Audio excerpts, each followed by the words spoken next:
बिस्मिल्लाहिर्रहमानिर्रहीम। Dear students, अस्सलाम वालेकुम। 6, 7, 8 आज मैथमेटिक्स के लेक्चर के साथ हाज़िर हूँ। मैथमेटिक्स के बेसिक कॉन्सेप्ट्स मैंने आपके क्लियर करने हैं। जब आप 9th क्लास में जाएंगे तो वहाँ पे जब आपके जो क्वेश्चन में बेसिक कॉन्सेप्ट अप्लाई होते हैं, अक्सर स्टूडेंट्स के कमज़ोर होते हैं। उन कॉन्सेप्ट्स को बेहतर आप 6, 7, 8 में बना सकते हैं।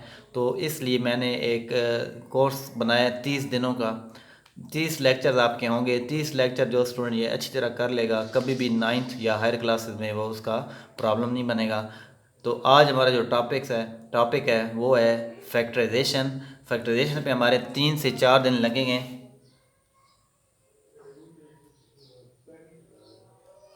तो याद रखिएगा कि 9th क्लास में और 10th में आगे फैक्टराइजेशन यूज़ होते हैं, तो वहाँ पे अक्सर स्टूडेंट को प्रॉब्लम होता है क्योंकि बेस नहीं बनी होती। तो मैंने ये जो है इन 30 लेक्चर्स में आपकी जो है ऐसी बेस बनानी है कि 9th या हायर क्लासेस में आपको प्रॉब्लम ना हो। उसके लिए आपने ये 30 लेक्चर रेगुलर लेने हैं और जो मैं होमवर्क दूंगा वो डेली का डेली करना है, ताकि आपके बेसिक कंसेप्ट क्लियर हो। फैक्टराइजेशन का पहला फार्मूला आज हम करेंगे। एक्स फॉर एग्जांपल आपका फार्मूला है ए स्क्वायर माइनस बी स्क्वायर। अब ये फार्मूला कब अप्लाई होगा? जब आपके पास दो टर्म हो, एक ए है उसका भी स्क्वायर हो, एक बी है उसका भी स्क्वायर हो, यानी दो टर्म्स हों, दोनों का स्क्वायर हो और दरमियान में माइनस हो। तो उन दोनों टर्म को एक दफ़ा ऐड कर लेते हैं, ए प्लस बी, और एक दफ़ा माइनस कर लेते हैं, ए plus B into A minus B. Question ये जो फार्मूला कब अप्लाई होगा? सबसे पहले आपको पता होना चाहिए कि हमारे क्वेश्चन में दो टर्म्स हों। अगर 3 टर्म्स दिए हों तो तब भी ये फार्मूला अप्लाई नहीं होगा। 4 टर्म्स हों या सिंगल टर्म हो तो ये फार्मूला अप्लाई नहीं हो सकता। ये फार्मूला कब अप्लाई होगा, फैक्टर कब बनेंगे? जब आपके पास दो टर्म्स हों। क्वेश्चन लिखता हूँ। जैसे ये क्वेश्चन आएगा आपके जहन में फ़ौरन बात आ जाए कि इसमें दो टर्म्स हैं, एक और एक, दो टर्म्स। पहली बात मैंने बताई थी कि अगर दो टर्म्स हों तो ये फार्मूला लगेगा। दूसरी बात, दरमियान में माइनस, तो दरमियान में क्या है? माइनस। और फिर पहली टर्म का भी स्क्वायर हो, देखें एक्स का स्क्वायर है, और दूसरी टर्म का भी स्क्वायर हो। 9 किसका स्क्वायर होता है? 3 का स्क्वायर इक्वल टू 9। तो ये 9 भी स्क्वायर बन जाएगा 3 का, तो फर्स्ट टर्म का स्क्वायर और 9 बन जाएगा 3 का स्क्वायर, दोनों का स्क्वायर है, दरमियान में माइनस। तो ये फार्मूला हम अप्लाई कर सकते हैं, लेकिन फार्मूला अप्लाई करने के उसकी शेप में आएंगी, यानी ये एक्स का स्क्वायर, 9 किसका स्क्वायर होता है? 3 का स्क्वायर। अब ज़रा आ जाए तो देखें, ये एक्स का स्क्वायर है, ये 3 का स्क्वायर है, ए स्क्वायर माइनस बी स्क्वायर। ये देखें, मैंने ये फार्मूला क्या है? दो टर्म्स हो, दोनों का स्क्वायर हो, यानी ये देखें पहली टर्म का स्क्वायर, दूसरी टर्म का स्क्वायर, और दरमियान में क्या हो? माइनस हो। तो ये फार्मूला हम अप्लाई करेंगे। अब इस फार्मूले में देखें, A square minus B square का आंसर क्या है? ए प्लस बी, यानी इन दोनों टर्म्स को एक दफ़ा प्लस कर लें और फिर इन दोनों टर्म्स को एक दफ़ा माइनस करके ब्रैकेट्स में लिख लें। यानी दोनों टर्म कौन सी? एक एक्स है, एक 3, एक्स प्लस 3, एक दफ़ा दोनों को प्लस कर लें और एक दफ़ा दोनों को, तो ये आपका आंसर आ गया। तो आपने ये क्वेश्चन इस तरह के जितने भी होंगे, आपने सिर्फ कॉन्सेप्ट क्लियर करना है। इधर मैं 100 क्वेश्चन लिख दूंगा, आप कर लेंगे। तो बेसिक क्या तरीका है कि आपने कॉन्सेप्ट क्लियर करने हैं। तो दोबारा देख लें, जब भी पेपर में कोई क्वेश्चन आ जाए तो आपने ये देखना है फैक्टराइजेशन का कि कितनी टर्म्स हैं। कितनी टर्म्स हैं? दो हैं। फिर आपने ये देखना है दरमियान में क्या है। दरमियान में क्या होना चाहिए? माइनस। फिर आपने देखना है दोनों टर्म का स्क्वायर है, ये एक्स का स्क्वायर है और ये 9 किसका होता है? 3 का स्क्वायर। तो एक्स का स्क्वायर माइनस 3 का स्क्वायर।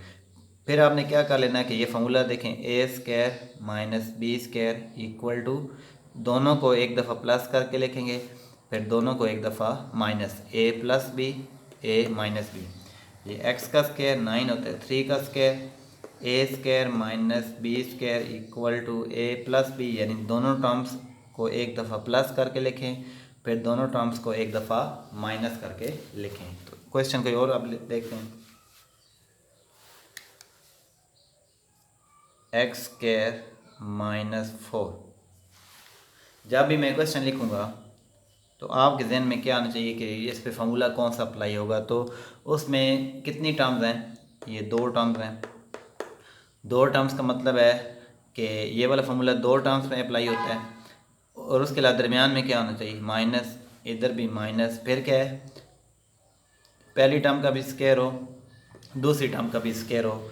एक्स का स्क्वायर 4 किसका होता है, 2 का। 2 का स्क्वायर क्या होता है, 4। तो ये लिख लें एक्स का स्क्वायर और 4 को लिख लें 2 का स्क्वायर। आप देखें फॉर्मूला मुकम्मल हो चुका है। फर्स्ट टर्म का भी स्क्वायर, दरमियान में माइनस, सेकंड टर्म का भी स्क्वायर। तो उसका रिज़ल्ट क्या होता है, ए और बी, ए पहली टर्म है, बी दूसरी टर्म है, दोनों को एक दफ़ा प्लस करें, ब्रैकेट में लिखें। फिर ए पहली टर्म है, बी दूसरी टर्म, दोनों को एक दफ़ा माइनस, यानी एक पहली टर्म x है, दूसरी टर्म 2 है, दोनों को एक दफ़ा प्लस करके लिखें, x प्लस 2 और x माइनस 2। ये आपका आंसर आ गया। यानी आपके पास दो टर्म्स होंगी, दोनों का स्क्वायर बन रहा होगा, दरमियान में माइनस होगा, तो उसका रिज़ल्ट क्या होगा, दोनों को एक दफ़ा प्लस करके लिखेंगे और दोनों को एक दफ़ा माइनस करके। नेक्स्ट,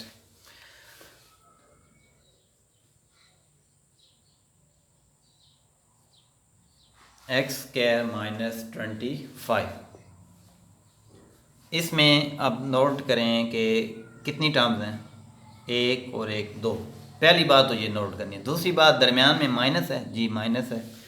तीसरी बात, ये तो एक्स का स्क्वायर है, ये किसका स्क्वायर है, 25 किसका स्क्वायर है, 5 का। लेकिन 5 स्क्वायर इक्वल टू 25। स्क्वायर का मतलब है 5 मल्टीप्लाई बाई 5, दो दफ़ा लिख लेना, 5 5 25। तो ये तो आपका फॉर्मूला बन जाएगा, यानी ये एक्स का स्क्वायर और ये 5 का स्क्वायर, दोनों को स्क्वायर में लिखना होता है। दोनों को किस में लिखना होता है, स्क्वायर में। उसके बाद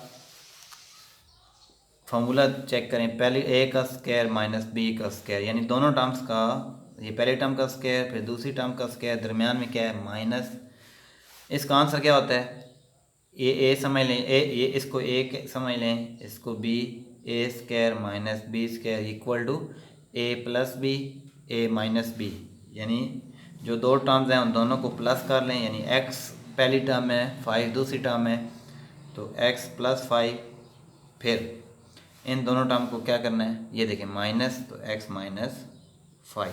आज आपने सिर्फ यही सीखना है, इस तरह के क्वेश्चन को, इस तरह जितने क्वेश्चन हैं उनको प्रैक्टिस करनी है। तो आपके जो फैक्टराइजेशन का पहला है कि formula A square minus B square equal to A plus B into A minus B, वो आपका क्लियर हो जाएगा। इस तरह का कभी भी कोई क्वेश्चन आएगा तो आप कर लेंगे। एक और मैं लिखता हूँ,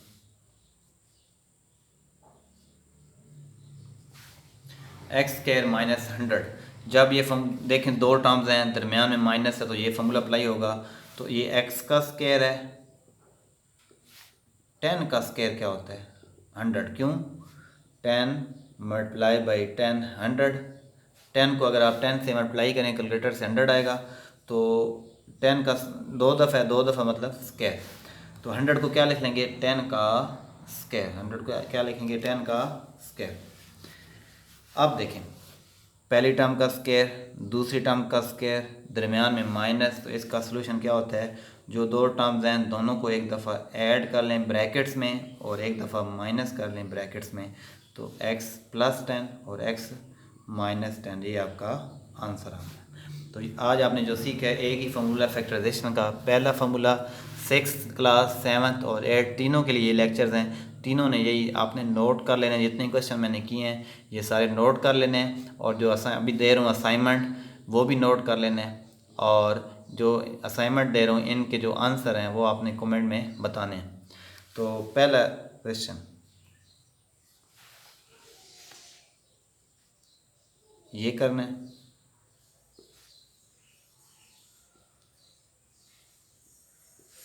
दूसरा ये हो गया।